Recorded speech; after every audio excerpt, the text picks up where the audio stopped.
Bienvenidas y bienvenidos al podcast La Belleza de Educar, una iniciativa de la Corporación Educacional Masónica de Concepción, espacio de conversación y análisis desde una perspectiva humanista y laica acerca de temas relevantes de educación. Conducen el profesor e ingeniero civil industrial José Vilche Vergara y el periodista Jorge Reyes Poblete. La Belleza de Educar, formando personas íntegras, líderes y con visión de futuro. Muy buenas tardes a todos nuestros auditores del programa La Belleza de Educar, el podcast de la Corporación Educacional Masónica de Concepción, institución referente en la formación de personas, líderes, íntegras con visión de futuro.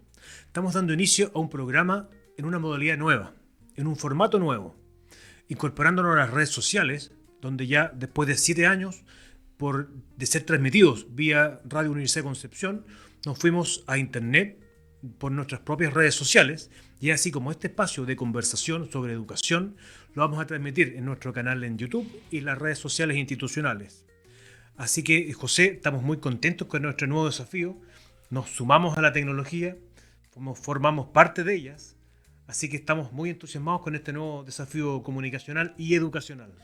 Sí, Jorge, primero decir que efectivamente este es un esfuerzo de la Corporación Educacional Masónica de Concepción, que además de entregar el servicio de educación laica, ¿verdad?, está preocupada de poder conectarse con los mundos, con los públicos que hay en los entornos en los cuales participa esta organización, especialmente en lo que es el Gran Concepción, para poder compartir esto de educar, esto de entregar conocimiento, formación, valores, pero con belleza. Siempre en la medida que un ser humano va creciendo, ¿cierto? En esos crecimientos hay mucha belleza.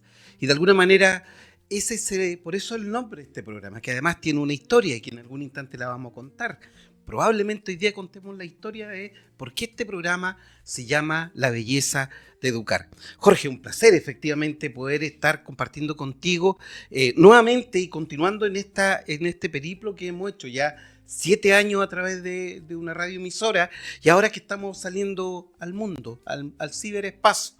Por eso que quizá en este instante es bueno decir buenos días, muy buenas tardes o muy buenas noches para quienes abran el programa y comiencen a ver estas historias que van a ir apareciendo en este programa La Belleza de Educar. En esta oportunidad, Jorge, tenemos la presencia de la autoridad máxima del Ministerio de Educación de la región del Biobío, y es don Carlos Benedetti Reisman.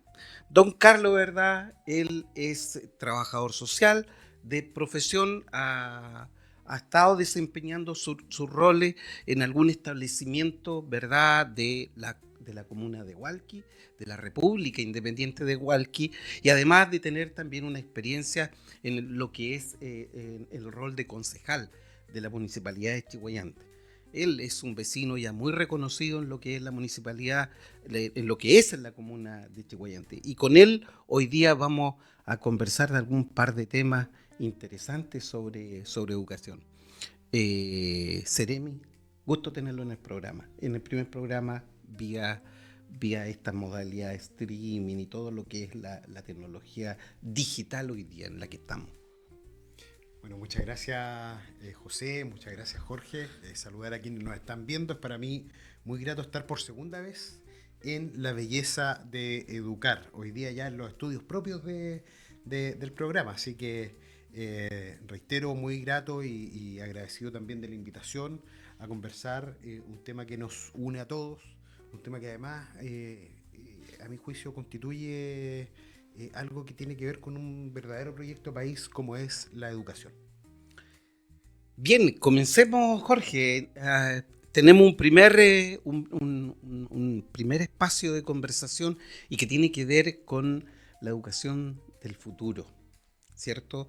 Cuando nosotros pensamos probablemente en la educación del futuro, quizás nos hacemos preguntas.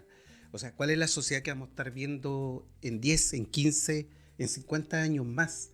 ¿Cuál va a ser la naturaleza de cómo se van a comportar los papás, los espacios físicos? ¿Cuál va a ser la tecnología que vamos a estar utilizando el año 2050, el 2070, digamos? Probablemente nosotros ya no estemos, pero sí van a estar las nuevas generaciones. Esas generaciones que hoy día se están formando en los colegios, establecimientos de Chile, en particular en los establecimientos, en los colegios Concepción, digamos, que es nuestra prioridad en términos del trabajo que nosotros hacemos.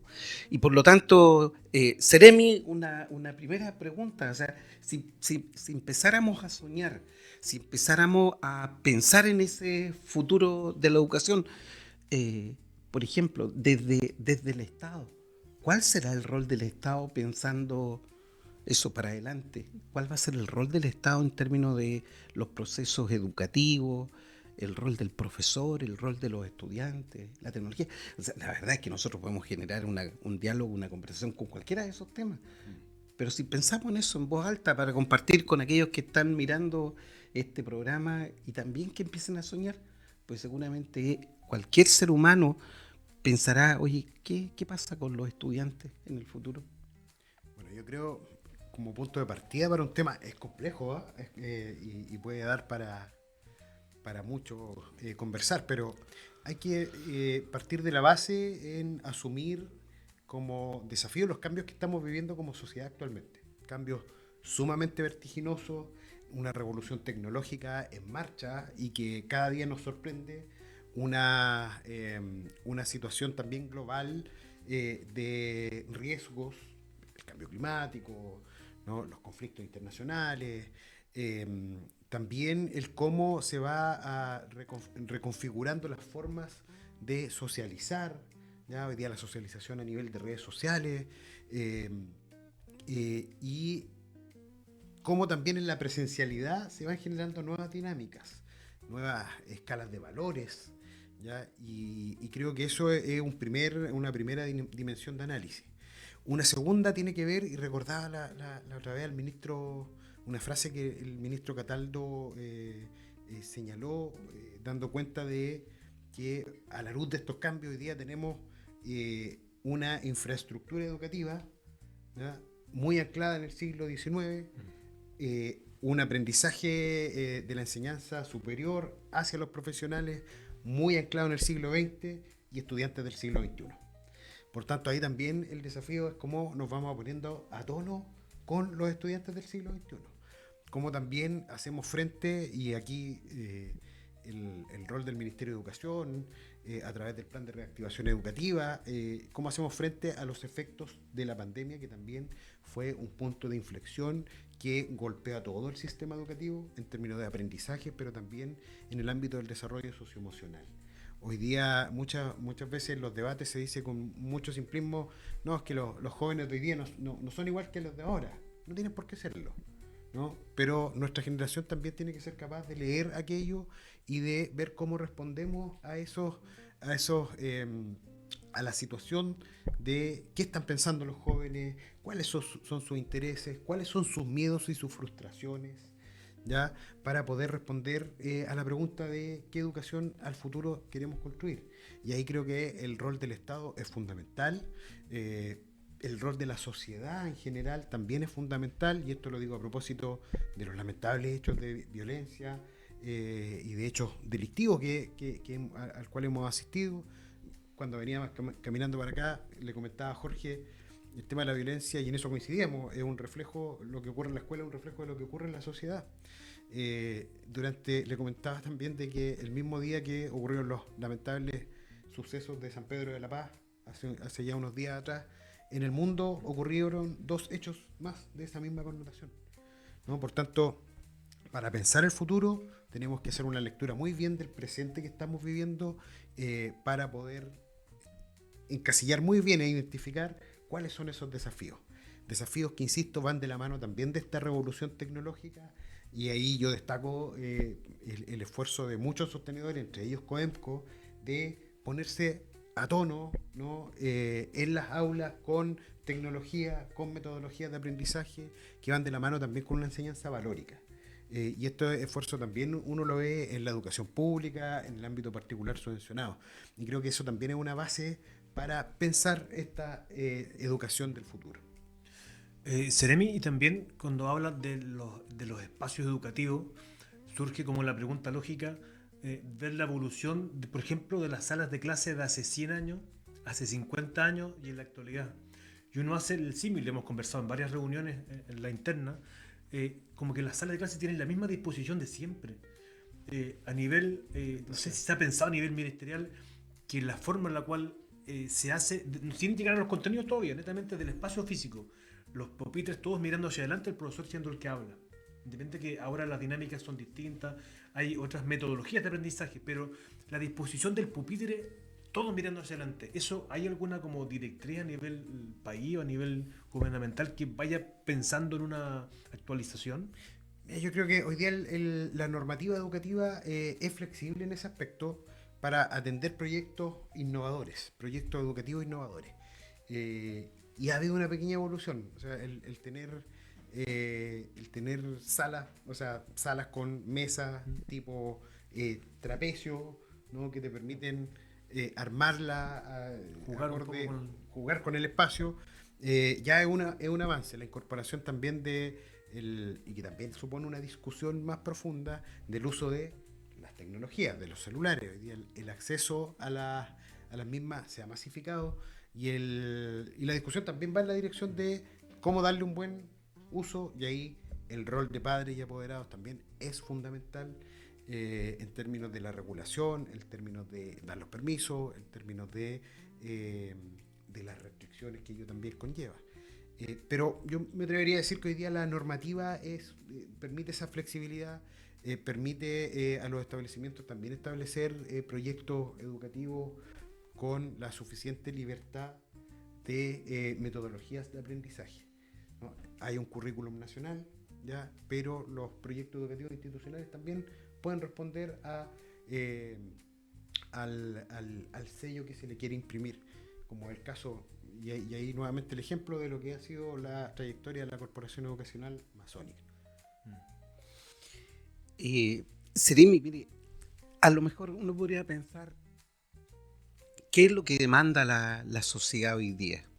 Por ejemplo, a sus autoridades, a todos los que son responsables de liderar proyectos, de generar o administrar recursos. Uno podría decir, mira, ¿sabes qué? Hoy día la sociedad está de alguna manera, decepcionada del entorno que le toca vivir. Y a propósito, porque hay falta de probidad. Entonces uno debería pensar, a ver, si eso está pasando, si la sociedad está desencantada de sus autoridades, de su referente, de escasez de líderes a los cuales poder seguir, de escasez de proyectos políticos que puedan abrazar con la adhesión que existía antes respecto a estas miradas de futuro. Y hoy día está todo tan fraccionado, está todo tan atomizado, que uno puede pensar y decir, mira, ¿sabes qué? A lo mejor ahí hay una línea de trabajo que uno pudiera pensar, mira, ¿sabes qué? El 2050, el 2070, el 2100, por ejemplo, esta sociedad debería tener otros estándares en relación a la probidad, ¿ya? Entonces, a rato hay ejemplos de gestión de países en donde, ¿sabes qué? Te dejo grado de libertad, pero si te equivocas, el castigo es brutal. O sea, el castigo es más grande del daño que tú le estás haciendo a la sociedad. No te sale gratis la cuestión. Así que tú te arrancas o te equivocas. Entonces, podríamos pensar en esa educación de futuro, ¿sabes qué? Como elemento fundamental para el desarrollo de la sociedad, instalar en los establecimientos educacionales, así, pero desde unos primeros años de formación de esos niños, de esas niñas, la probidad. La probidad es un elemento esencial. También podríamos hablar del respeto, también podríamos hablar de la tolerancia. Varias cosas que van quebrantando las sociedades o limitando en su desarrollo futuro. Pudiésemos pensar en esa educación de futuro desde el Estado de Chile, digamos, desde nuestra república, la red pública, que es en los espacios de todos, los espacios de todos. No es el espacio mío y de los que yo quiero, sino que el espacio de todos. Del que tiene más, del que tiene menos, del que piensa A, del que piensa B. ¿Habrá espacio para trabajar en esa dirección? Yo creo, y por eso decía al inicio, la educación creo que es el gran proyecto nacional para desarrollar el país.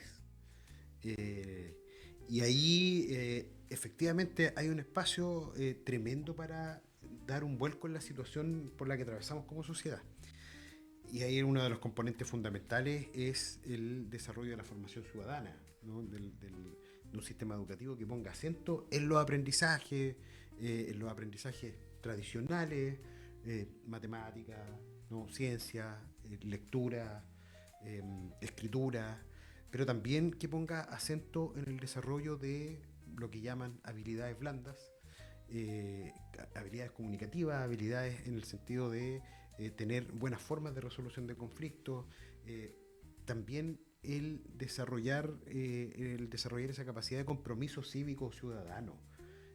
John Kennedy, con esa frase de no te preguntes qué puede hacer mi país por mí, sino que debo preguntarme qué puedo hacer yo por mi país, creo que también debe ser parte del proceso transversal de enseñanza.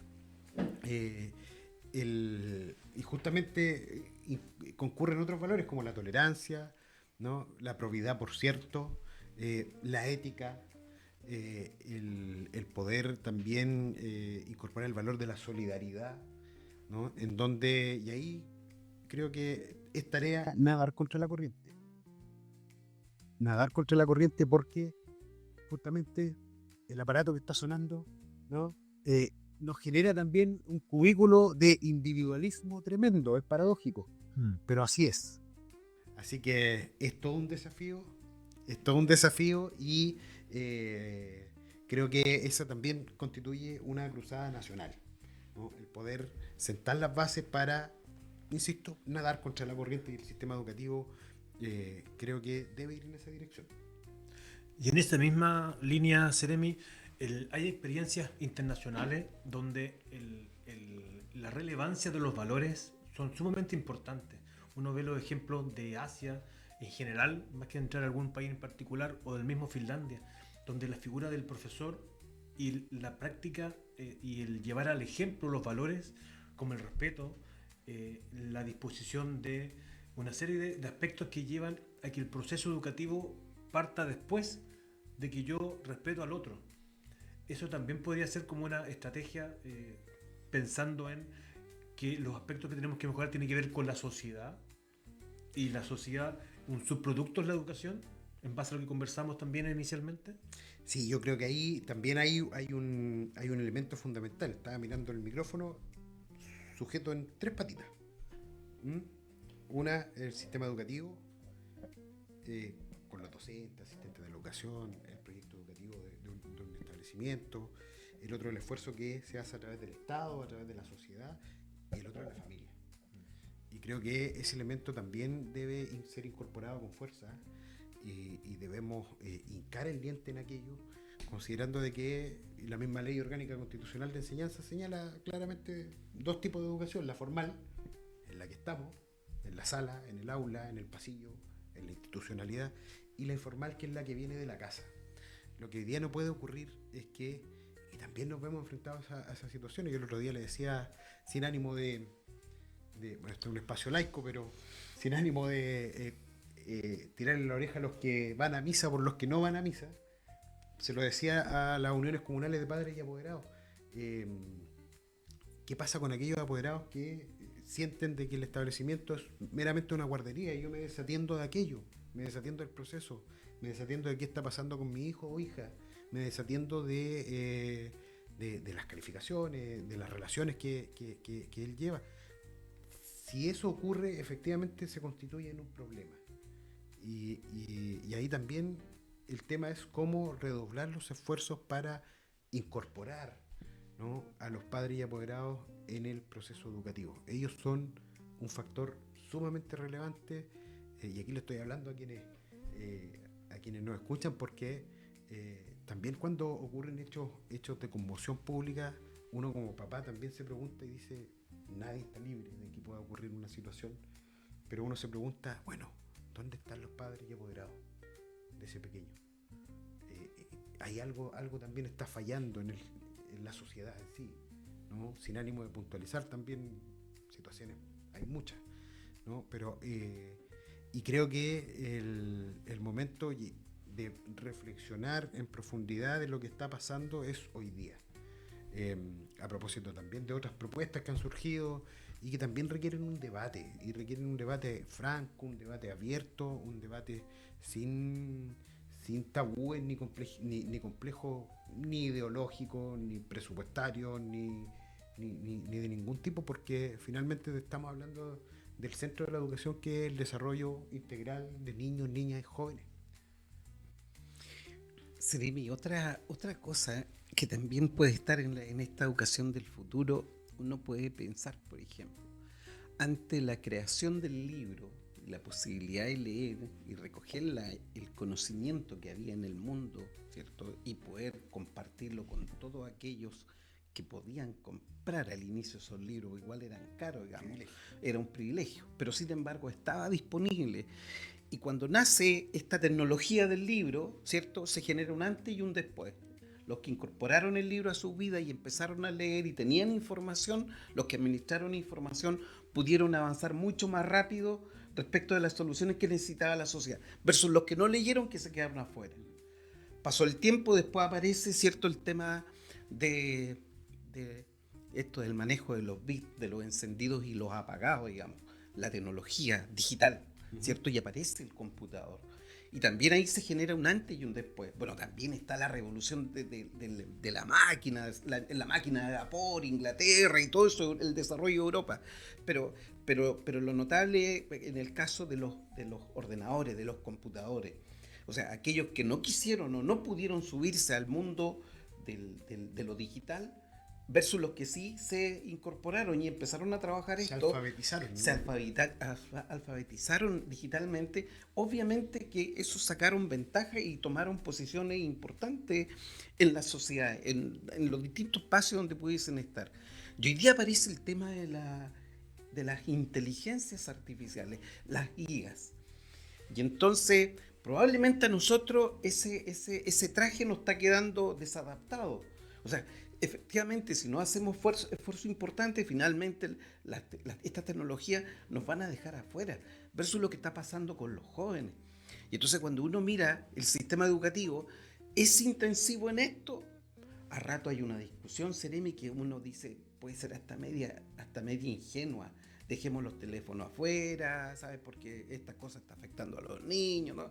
Y uno dice, ¿y no habrá metodologías que realmente incorporen todo este aparataje y desarrollar estas habilidades propias del uso de las tecnologías?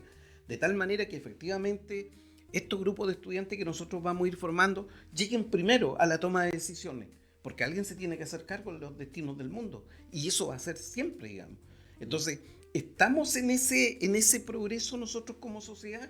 ¿O más bien estamos como expectantes?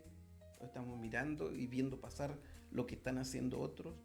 Desde mi perspectiva, yo creo que estamos partiendo tarde, digamos, como sociedad chilena, digamos. O sea, y nuestros referentes, nuestros líderes, no están ahí, no están en ese desafío permanente que hay que estar en términos de cómo yo tiro esta pelota hacia adelante y digo, ¿sabes cómo llego al 2050? ¿Cómo llego al 2070? ¿Cómo llego al 2100? Con mis jugadores, comillas, los niños que estamos formando hoy día, las niñas que le estamos entregando herramientas hoy día para poder enfrentar el futuro y hacerse cargo de la sociedad. Yo coincido con eso, José, de que estamos más bien como espectadores y subiéndonos al carro al último vagón. Y eso es un problema. Ahora, en términos de metodologías, por cierto que las existen. Existen metodologías en donde el uso de tecnologías constituye una parte importante del proceso de formación. Pero no obstante aquello, creo que también tenemos que tener la capacidad de no perder la humanidad en el proceso de tecnologización, ¿no?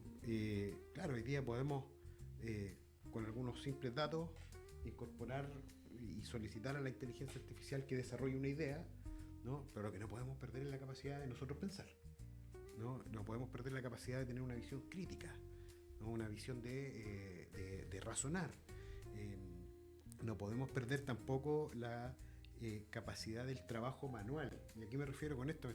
Cuando hacía referencia a los libros. Bueno, estaba en el liceo, me mandaron a la biblioteca a encerrarme una semana, ¿no? Y vamos haciendo revisión bibliográfica. Y vamos llenando las fichitas.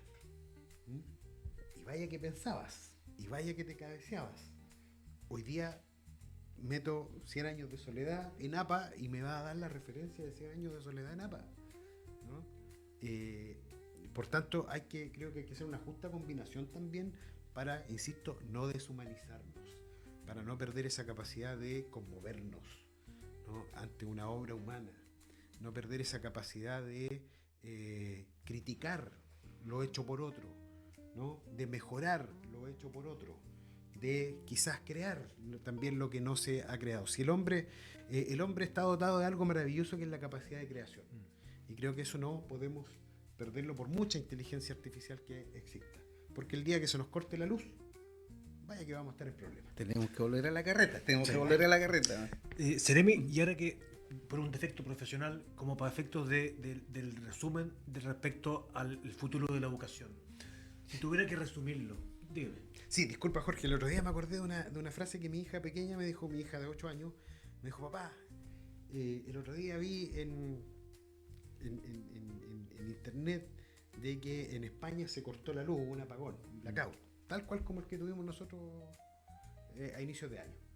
Pero la diferencia es que los españoles estaban chocando entre sí, no sabían qué hacer, y vaciaron los supermercados. Y nosotros los chilenos nos juntamos en familia a compartir, ¿no? Mira qué profundidad aquella, en el sentido de justamente retomar esa humanidad, ¿no?, cuando se corta la luz. Tal como se dice por ahí, justamente la luz aparece cuando hay oscuridad. Y creo que eso es algo que, insisto, no podemos perder ante este avance tecnológico. Tenemos que subirnos al carro de la tecnología, sí, pero no perder la creación humana. Son los pequeños grandes detalles. Y lo que comentaba yo respecto a este resumen, ¿cómo podemos llamar el titular, como decimos los periodistas, cómo podemos resumir este futuro de la educación que ves tú en particular para el futuro? Mira, yo aplico en la vida una frase del pensador italiano Antonio Gramsci, que hablaba de el pesimismo de la inteligencia y el optimismo de la voluntad. Y no un optimismo voluntarioso, no un voluntarismo porque sí, sino que está precedido de este ejercicio un poco gris, pesado, de profundidad, de densidad. Y veo que este ejercicio de razonar nos puede permitir ver un futuro promisorio para la educación, que también tiene que ver con una utopía, ¿no? El hombre sin utopía no hubiese alcanzado lo que hoy día podemos tener como democracia, en términos sanitarios, y tantos avances que la humanidad en estos cortos 200 años de existencia humana hemos tenido. Y yo veo un futuro promisorio en donde los niños de hoy sean ciudadanos de plenos derechos, sean ciudadanos que también propendan a la felicidad. Es un tema que hoy día escasea mucho.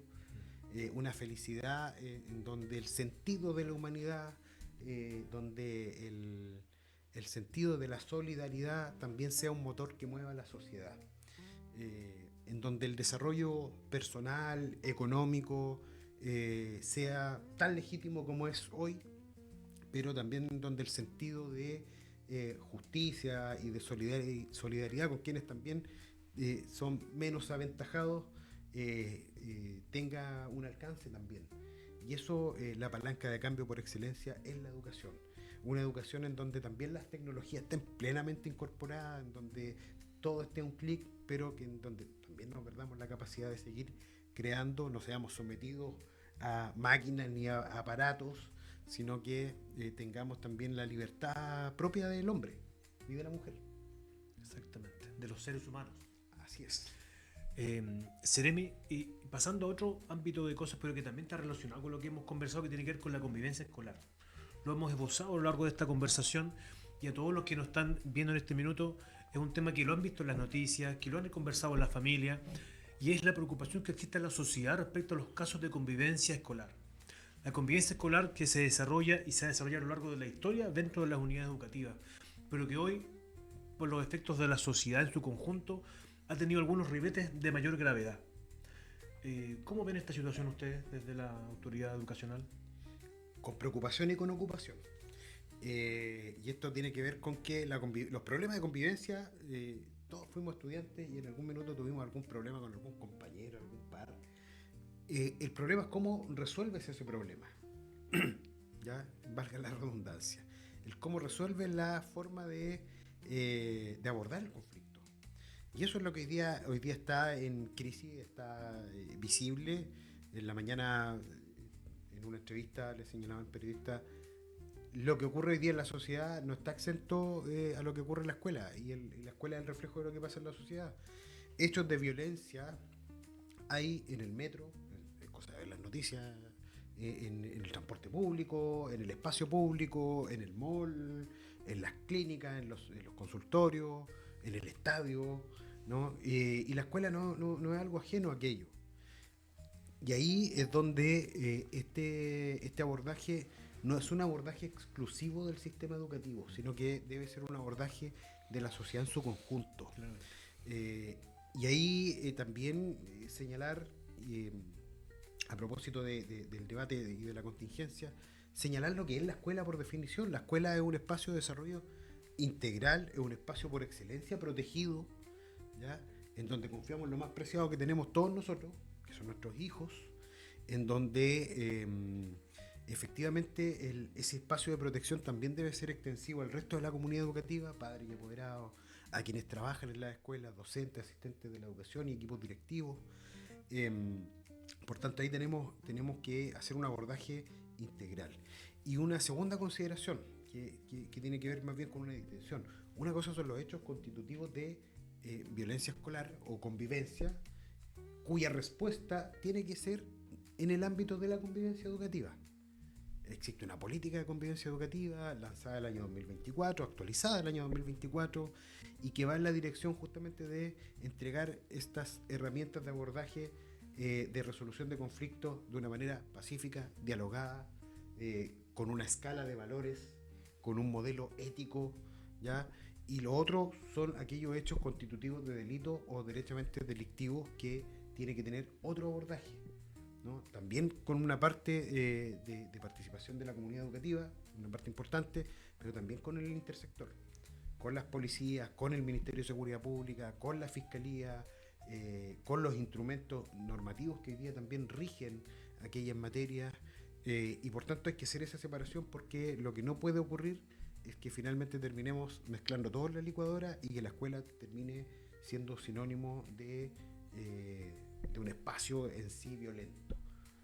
Prácticas de convivencia educativa positivas existen en todas las escuelas, me debería decir, desde escuelas rurales hasta escuelas o colegios grandes, ¿no? Cuando hablamos de convivencia, hay un tema conceptual también. Cuando hablamos de convivencia educativa, inmediatamente lo asociamos psicológicamente o conceptualmente a problemas, ¿no? Y el concepto es al revés. Convivencia educativa tiene una connotación positiva de abordaje, de formación, de resolución pacífica de conflictos, ¿no? Y eso también es parte de, y muchas veces el lenguaje constituye realidad, y vaya que se hacen esfuerzos y que hoy día los estamos redoblando. El otro día estuvimos en la mesa conversando con distintos sostenedores y había un pilar en común.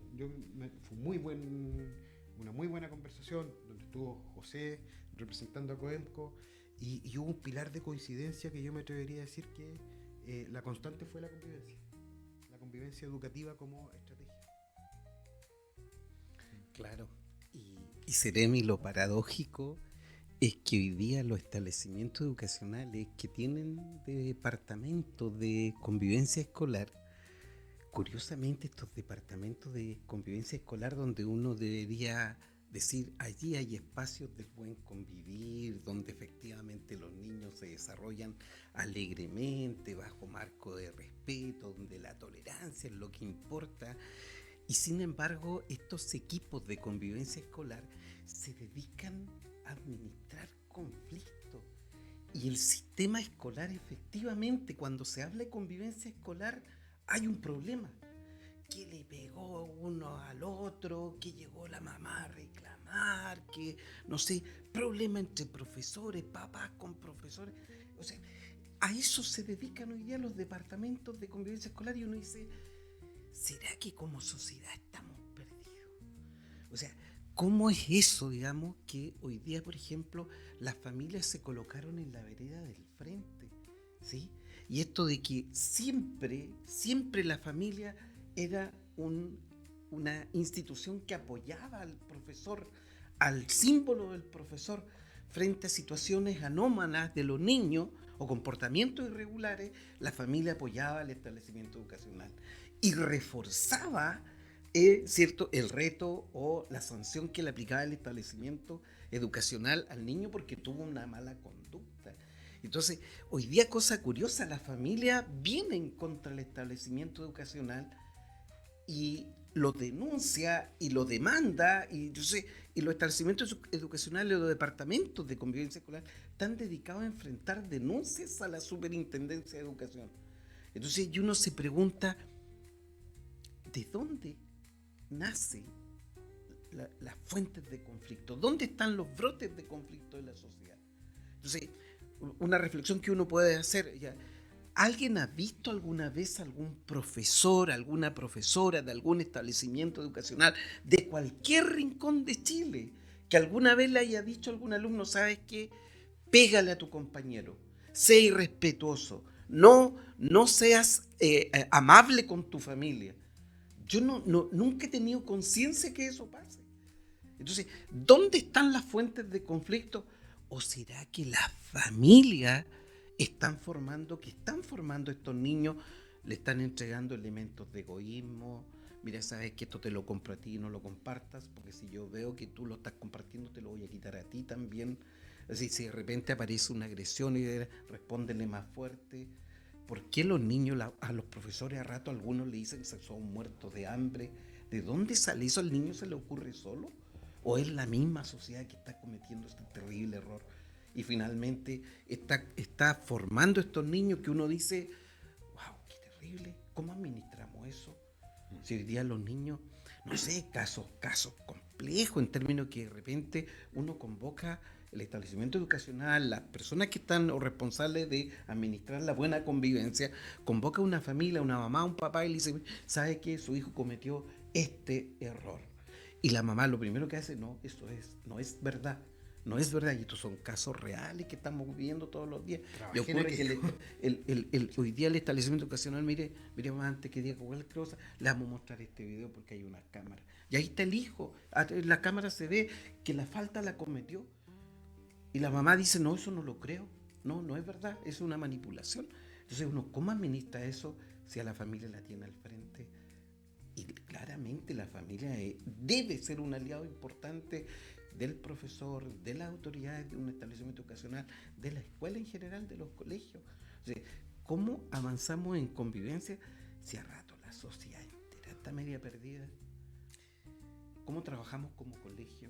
El problema de la convivencia, efectivamente, José, es un problema societal, es un problema de violencia estructural, violencia que vemos en comerciales, violencia que vemos en programas de televisión, violencia que vemos en realities no solo de la televisión, sino que también de redes sociales, también violencia que vivimos en términos del consumismo, ¿no? Eso también es violento, ¿no? El querer tener, el otro día salió un estudio, no recuerdo bien la fuente, pero era un estudio en donde señalaba que la actual generación de niños y jóvenes, su principal motivación era el dinero.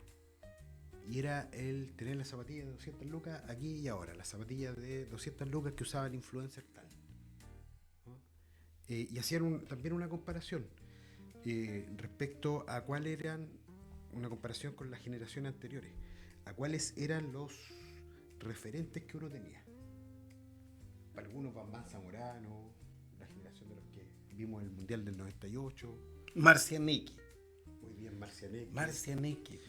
Para otros el Che Guevara, ¿no? Para otros Gandhi, ¿no? Para otros, qué sé yo, Pepe Mujica, que también reflejaba valores y una mirada muy, muy profunda en la sociedad. Y así, referentes de izquierda, de derecha, del Colo, de la Chile, ¿no? Católicos, protestantes o no creyentes, pero habían referentes, ¿no? Y que uno miraba con detención y podía no compartir, pero llamaba la atención. Y detrás de ello también había un modo de vivir, ¿eh? Un modo de vivir, y creo que hoy día eso se ha exacerbado con este halo de inmediatismo, de demanda inmediata, ¿no? Yo quiero que me solucionen el problema ahora ya. Yo quiero que al que le pegó a mi hijo lo castiguen ahora ya, ¿no? Yo quiero que el profesor me dé una explicación ahora ya de por qué mi hijo se sacó un 3.8, ¿no? Y también nos olvidamos de las formas, nos olvidamos de los procedimientos. Y esto no tiene que ver con un burocratismo, sino que también y algo que hemos detectado, José, Jorge, en el abordaje de la convivencia al interior de las escuelas hay un desconocimiento brutal respecto a cuáles son los instrumentos con los que la comunidad educativa se dota para enfrentar situaciones conflictivas, ¿no? Llámese protocolo, llámese RICE, el Reglamento Interno de Convivencia Educativa, llámese PICE, el Plan Integral de Seguridad Escolar, ¿no? Y a partir de ese desconocimiento, efectivamente se contribuye a enfrentar de manera poco eficaz lo que viene desde afuera, ¿no? Lo que viene desde afuera. Y ahí coincido, el rol de padre y apoderado es fundamental. El rol de la autoridad pedagógica en el aula, el rol de la valoración del equipo directivo hacia los docentes, y pasa por este desconocimiento. Y ahí también, yo aquí un anuncio positivo dentro de... No todo puede ser... ¿ah? Cierto. Sí. No todo puede ser, pero hay un avance importante hoy día que está en el Senado y que tiene que ver con el proyecto de ley de buen trato y convivencia y bienestar en las comunidades educativas, en donde uno de los aspectos relevantes de este proyecto de ley, que esperamos que sea pronto ley, dice relación con el rol del encargado de convivencia educativa, en donde este encargado de convivencia educativa ya no va a tener un par de horas, sino que va a tener dedicación exclusiva, ¿ya? Y eso ya supone un avance justamente para hacer frente a esta situación. Puede ser que ello requiera también de otro esfuerzo, de combinar otro esfuerzo, de conversar también más al interior de la comunidad educativa en términos de que se articulen docentes con el equipo de convivencia educativa para abordar situaciones, cuestión que también, y esto lo digo a partir de la experiencia profesional, también costaba un poco. Generalmente el profe decía, no, este problema es de convivencia, y los traspasaba. Bueno, entonces ahí había también un problema de puente, de ya, pero ¿qué se hizo previamente?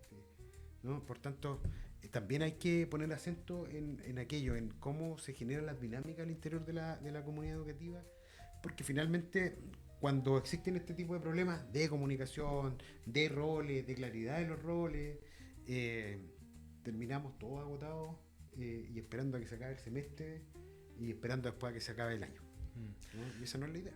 Así es. Bueno, quiero dar las gracias a nombre del programa La Belleza de Educar de la Corporación Educacional Masónica de Concepción, que nos invita a escuchar este programa que en lo resumen, en lo conjunto, busca rescatar ese valor de la belleza de educar que muy bien lo graficaste usted en la conversación, en su relato, lo cual agradecemos sinceramente. Muchas gracias, Jorge, muchas gracias, José. Agradecer a COEMCO, que también en este periodo como secretario ministerial ha sido un actor con el cual hemos podido establecer una relación muy grata, y así también otros tantos sostenedores que hacen patria con la educación en distintos rincones de la región del Biobío, desde escuelas rurales hasta escuelas insertas en plena ciudad. Desde el ámbito, y esa también es la valoración que hago desde el ámbito privado, particular subvencionado y público. Tenemos un denominador común que son los niños, niñas y jóvenes, que son el presente, y suena de repente cliché, pero son el presente, ¿no? Pero son el futuro de la patria. Y eso es un tesoro innegable, un tesoro en sí, que quienes abrazamos la educación no podemos bajar los brazos. No podemos dejar que las escuelas dejen de ser ese templo de formación, dejen de ser ese espacio de protección, ¿no? Dejen de ser ese espacio en donde la libertad de la conciencia también se va formando. Seremi, la verdad es que interesante escucharlo, porque probablemente hacía como harto tiempo que uno no escuchaba a una autoridad regional de la región con esto de tener la experiencia en el cuerpo. Entonces cuando dice, sabes que el profesor nos traspasaba a nosotros los problemas de convivencia, nosotros del departamento de convivencia, entonces uno dice, sí, efectivamente está hablando desde el conocimiento, desde la experiencia. Claro, con Seremi, sí, y eso también, la Corporación Educacional Masónica de Concepción, a través de sus colegios, Concepción, ¿cierto? Una institución de la cual todos los recursos que ingresan a la institución se invierten en los procesos educativos, en los estudiantes. ¿Qué es lo que tiene que hacer la sociedad si tiene que creer en la educación de los niños? Digamos, el futuro del país está ahí.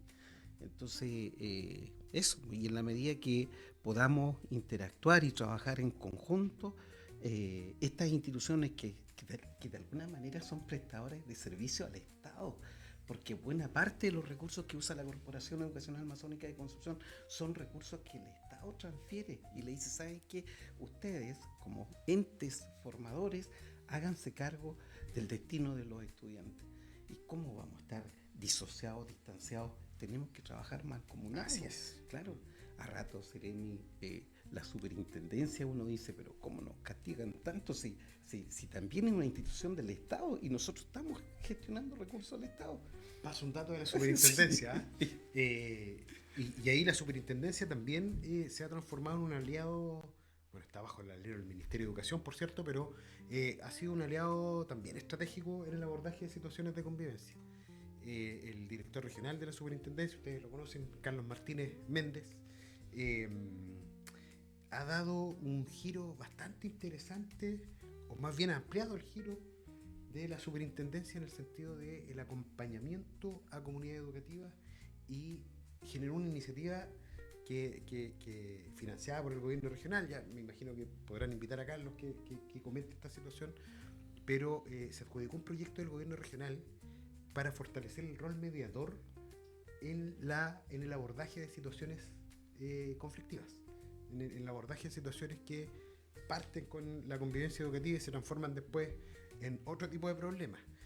Un rol mediador en el que hace parte también a sostenedores, a padres y apoderados y a los propios estudiantes, las partes interesadas, bajo la premisa de que conversando se puede llegar a un buen acuerdo, conversando se puede llegar a una buena resolución de un conflicto en donde se hace parte activa, valga la redundancia, a las partes para la búsqueda de una solución. En donde hay un rol mediador que facilita el diálogo, que va orientando, ya que va haciendo razonar a las partes y que puede determinar un buen cierre de la situación. Y eso, rol mediador que va a llegar a las 3 provincias de la región del Biobío. Hoy día hay un solo mediador en toda la región. región. Para toda la región. Para toda la región. Y van a haber mediadores en las 3 provincias de la región, y ahí el trabajo sin duda con las comunidades educativas va a ser central.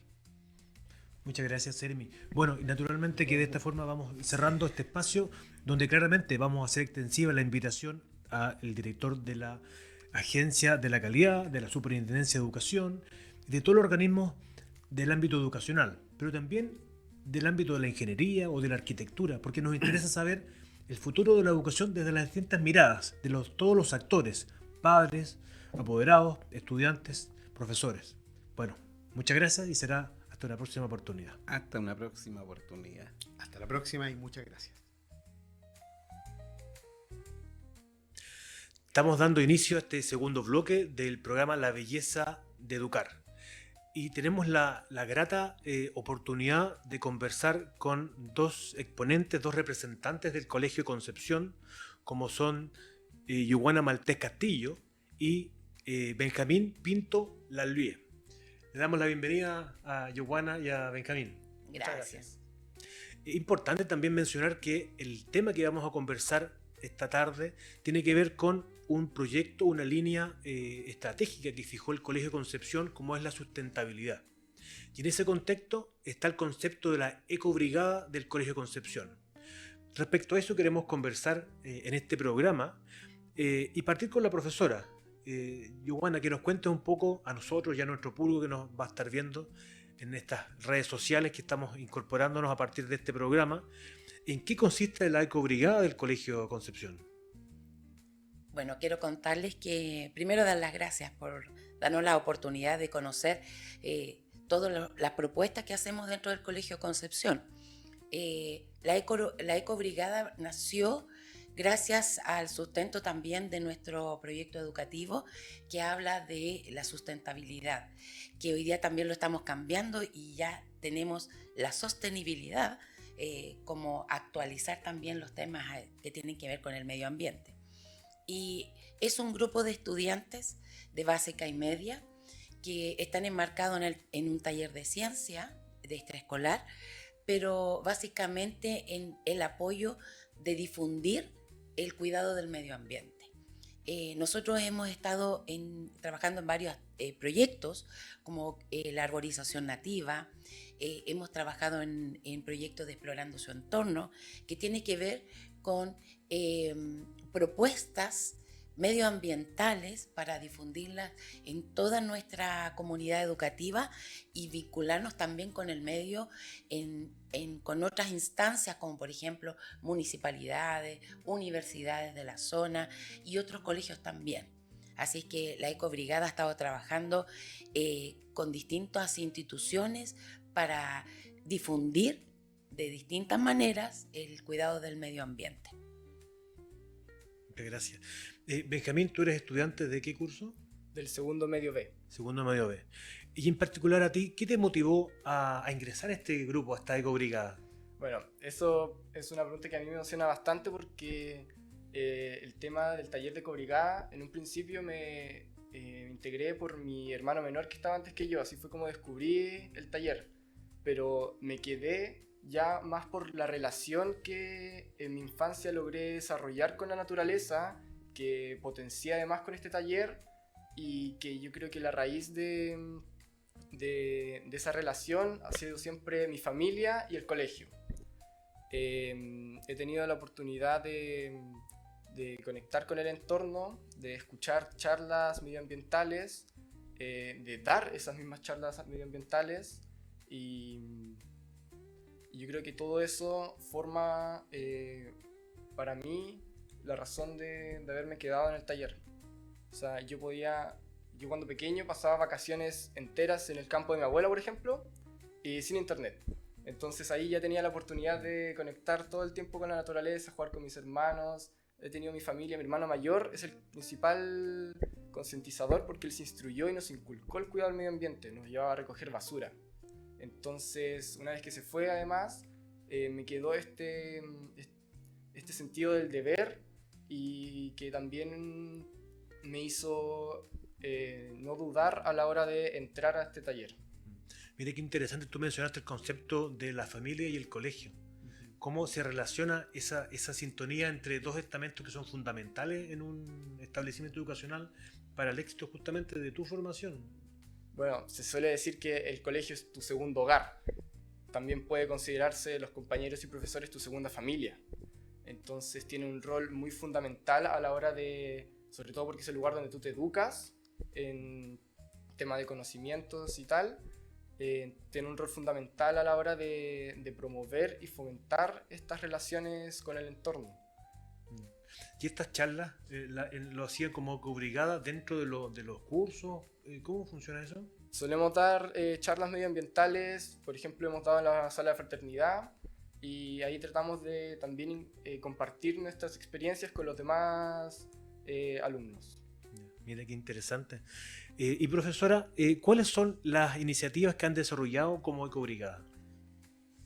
Primero contarles que empezamos como Ecobrigada a hacernos partícipes con SBIO en relación al proyecto del cuidado del agua. En segundo lugar, formamos parte de la arborización nativa, que era un proyecto organizado por la Gran Logia Amazónica y también por la Corporación Educacional Masónica de Concepción. donde también estuvimos apoyados con especialistas, no solamente de la región, donde empezamos a hacer un banco de semillas, de árboles nativos, la germinación de la plantación de estos árboles en distintos lugares de nuestro colegio, y hoy día los estamos preparando en el invernadero para hacer la restauración de nuestro sendero. Eso quiere decir que estamos enmarcados en vincularnos con lo que es un corredor biológico, la importancia que tiene la conexión del río Biobío hasta el Parque Nonguén, asimismo también el bosque escuela, donde el sendero de nuestro colegio nos va a servir para conectarnos con todas estas propuestas. Al igual que tiene que ver también con la conexión y el aporte que nos da el centro de padres, el centro de alumnos y nuestra institución. Siempre al alero de nuestros apoderados, porque gracias a eso nosotros podemos ir a los talleres, ir a las charlas que son fuera del colegio, los días sábados, las salidas a terreno que no siempre son en horario de clase. Así, y usted, profesora, tocó un tema súper importante que quienes no nos conocen o no saben del Colegio Concepción. ¿A qué se refiere con el sendero? ¿Es un colegio que tiene un sendero, que tiene un patio más allá de un establecimiento normal? Cuéntenos un poco de eso. La verdad es que la ubicación del Colegio Concepción está en un lugar maravilloso que tenemos al frente, el río Biobío, y al costado tenemos un cerro donde tenemos por lo menos 14 flora nativa, fauna nativa. Hoy día estábamos conversando con un entomólogo que nos contaba la cantidad de insectos y arácnidos que son propios de nuestro lugar. Entonces, nosotros tenemos que entender, y nuestro lema también es educar con ciencia para que todos nuestros estudiantes y nuestra comunidad se identifique con nuestro entorno y así lo cuide.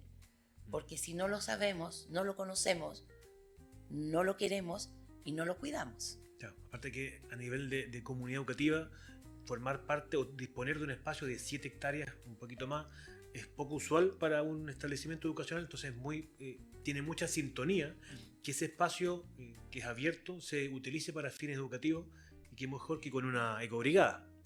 Y Benjamín, quiero que nos cuentes un poco respecto a cómo ha cambiado tu visión sobre el cuidado del medio ambiente, en particular con tu incorporación a esta ecobrigada. Tú contabas que hay un tema familiar, pero con tu experiencia viva respecto a esto, ¿cómo ha sido esta experiencia para ti?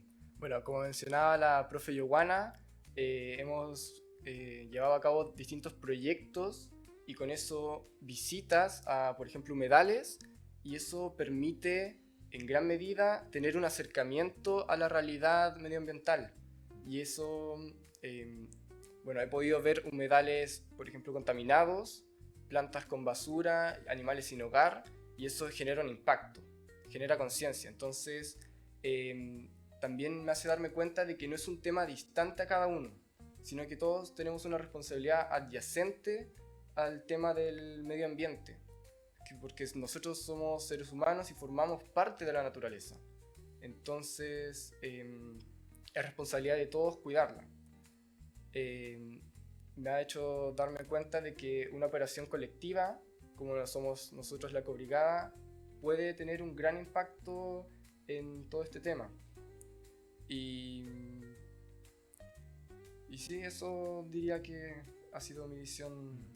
Claro, somos parte de un todo, en el fondo, como dices tú. Mira qué interesante, es un concepto más de comunidad que solo de comunidad global, más que solo el tema de la ecobrigada. Entonces se abordan conceptos educativos súper relevantes en este taller. Y profesora, ¿cómo cree que estas actividades refuerzan el aprendizaje experiencial, el vivir las distintas actividades, el trabajo colaborativo? ¿Han sostenido al compromiso de los estudiantes con la conservación del medio ambiente y el desarrollo sostenible? El educar conciencia significa también que vamos a hacer un trabajo colaborativo, un trabajo cooperativo, donde ellos van a obtener un aprendizaje significativo, porque ellos van a ser parte de toda esta experiencia nueva. El trabajo ha sido de ellos, donde nosotros solamente monitoreamos para que vayan aprendiendo. Y el hecho de que ellos logren ser parte de la educación de sus propios compañeros y compañeras, yo creo que es fundamental y es demasiado significativo. Hay un aporte vivencial que trasciende más allá de 1 o 2 o 10 o 15 estudiantes. Incluso hoy día tuvimos un conversatorio que le denominamos Humedal, reservorio de la biodiversidad, donde los especialistas de las distintas universidades que nos acompañaron hoy día nos comprometían también a difundir lo importante que era este cuidado de los humedales y de entender que no deberíamos ser contrarios al avance de lo que significa la ciudad, sino que todo lo contrario, nosotros fundamentar científicamente para apoyar el avance, pero como corresponde, y hacernos cargo de eso como sociedad también. Entonces es relevante que todos entendamos que podemos avanzar en una ciudad, en una población, pero avanzar con conciencia de cuidar el medio ambiente. Eso está muy relacionado con el concepto y el valor de la responsabilidad que se educa también en este establecimiento educacional, porque en el fondo tiene que ver con eso. Yo soy responsable con el medio ambiente del cual yo formo parte. También me pareció muy interesante la reflexión que planteaban los dos respecto a que son los estudiantes, los mismos estudiantes que van a conversar con sus pares. Entonces el mensaje les debe llegar distinto. ¿Qué piensan los dos respecto a eso? Benjamín. ¿A nosotros dar las charlas se refiere? Sí. Es una experiencia también muy significativa. Me permite desarrollar justamente esta habilidad que es pararse enfrente de todos y comunicarla. Aparte, considero que es distinto que te digan, que te intente enseñar algo un profesor, a que te intente hasta enseñártelo un compañero. O sea, yo creo que el mensaje llega distinto y te hace reflexionar incluso un poco más, considerando que tu compañero está en este tema y te está tratando de ayudar para que tú también ayudes al ambiente. Y también tiene que ver un poco con el día a día. Significa que entender que todos los estudiantes y toda nuestra comunidad entienda que se están utilizando un cuaderno. Cada hoja de ese cuaderno significa una cantidad de agua importante y que se ocupa para fabricarlo y que por eso tenemos que cuidarlo. Que cada vez que nosotros vamos a los distintos lugares a comprarnos ropa nueva, también significa formar parte del medio ambiente y que no necesitamos a lo mejor la cantidad que le pedimos al papá o a la mamá, y que hacer de repente un renovar o reutilizar la ropa o reutilizar el material que tenemos en el colegio es más importante que traer uno nuevo. Hace también poco tiempo atrás trabajamos con cada curso tenía que traer material para ir implementando de otra manera nuestro invernadero, donde todos estos envases desechables que tenemos de supermercado pueden formar parte del invernadero. Nos sirve para sembrar, nos sirve para plantar y no tiene para qué llegar a la basura. Entonces, de cosas tan pequeñas, los cursos de prebásica, de formación inicial, de básica, van entendiendo mejor lo que significa y ese grano de arena que estamos poniendo a cuidar nuestro medio ambiente. Este es un proceso transversal desde la educación parvularia hasta cuarto medio. De absolutamente todo, de absolutamente todo. Es más, hoy el viernes 13 hacemos por segunda vez la feria de sostenibilidad, donde nosotros invitamos a la comunidad de Chiguayante a artesanos y a todas las personas apoderados que quieran y que tengan algún emprendimiento donde utilicen un material, reutilicen, vengan a la feria y le muestren a la comunidad desde formación inicial hasta cuarto medio que se puede. ¿Ya? E incluso tenemos una ex estudiante del colegio que hoy día es profesora, que utiliza la cáscara de huevo, y ella hace su arte y la verdad es que pinta sobre él y es maravilloso. Mira qué entretenido. Y también está el concepto adyacente a lo que tú planteas respecto a la economía circular. Así es. O sea, porque en el fondo el ocupar la ropa, darle una segunda vuelta, otro uso, o el tema de los artesanos que utilizan productos producto del reciclaje, tiene que ver con eso, con la economía circular. Sí, ¿Eso también lo trabajan acá en el colegio? Sí, también lo trabajamos acá. Ahora, esto no es algo nuevo. El colegio fue el punto limpio, el 2009, en la región. Así comenzamos con el reciclaje y con la clasificación de la basura. Después trabajamos con la huella de carbono, donde incluso el edificio de básica, de media, de formación inicial fue cambiando, donde hay una luminaria mucho más eficiente, hay también el uso de la luz, la energía del sol, que llega absolutamente a todos nuestros edificios. O sea, no es algo de hace 2 años. El colegio está trabajando en el medio ambiente, en reutilizar, en el reciclar. Así también hemos cambiado los conceptos de sostenible de sustentable a sostenible y de la economía circular, y que todos los años vamos poniéndole un poquitito más para que todos nuestros estudiantes sepan de qué estamos hablando. Qué bueno es recordar la historia, porque son 16 años, o sea, esto no es un proyecto que partió recién, sino que ya hay un camino, y en ese camino hay líneas estratégicas, como por ejemplo cuando se construyó el edificio parvulario, que consideró un proyecto de arquitectura sustentable, con un techo verde, con una climatización, aprovechando el tema de la tierra que generaba el mismo espacio, la luminaria y una serie de otros factores.